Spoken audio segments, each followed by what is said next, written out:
Kryetari i LSDM-s Venko Filipçe sot në konferencë për shtyp njoftoi një pjesë të siç i quajti ai mira titujve toksik që sipas tij paraqesin fushat të organizuar për linçim personal dhe politik, me qëllim që opinioni të defokusohet nga skandalet korruptuese të pushtetit aktual. Filipçe theksoi se sulmet ndaj tij dhe partisë janë përforcuar paralelisht me zbardhjen e shumë skandaleve, mes të cilave emigrant për para, tender kontestues dhe keqpërdorime në institucione. Shikoni, kështu duket përditshmëria e LSDM-s dhe imja personale.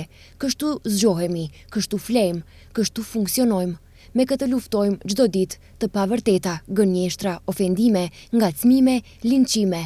Në këtë janë investuar miliona euro. Ky është zbulimi i tyre, tha Filipçe para se të prezantonte galerinë me publikimet mediale. Ai përsëriti se sipas LSDM-s prapa sulmeve mediatike qëndron oktapodi mediatik i VMRO-s dhe se me propagandë toksike po tenton të mbulohet gjendja reale me financat publike.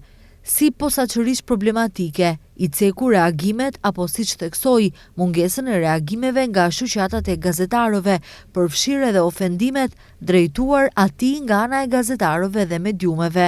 Kjo sasi e urrejtjes nuk mund të ekzistojë tek një gazetar i pavarur. Këtë mund ta thotë vetëm personi thellësisht i lidhur me VMRO-DPMN-n. Ndërkaq, derisa ne luftojmë me lajme të rreshme, në prapasken zhvillohet vjedhja, deklaroi Filipçe. Lideri i LSDM-s tha se sulmet e organizuara janë konfirmim se partia ndodhet në rrugën e vërtetë, duke paralajmëruar se do t'i drejtohet Bashkimit Evropian dhe organizatave ndërkombëtare për mbrojtje të lirisë së fjalës. Lidhur me veprimin e LSDM-s në Kuvend, Filipçe përsëriti se partia e tij mbetet opozitë konstruktive. Kjo nuk do të na ndalë. Tani jemi më të fuqishëm, sepse ky është udhërrëfyes i qartë se ndodhemi në rrugën e vërtetë, në rrugën e së vërtetës dhe drejtësisë. Ndërkaq, drejtësia do të fitojë, përfundoi Filipçe.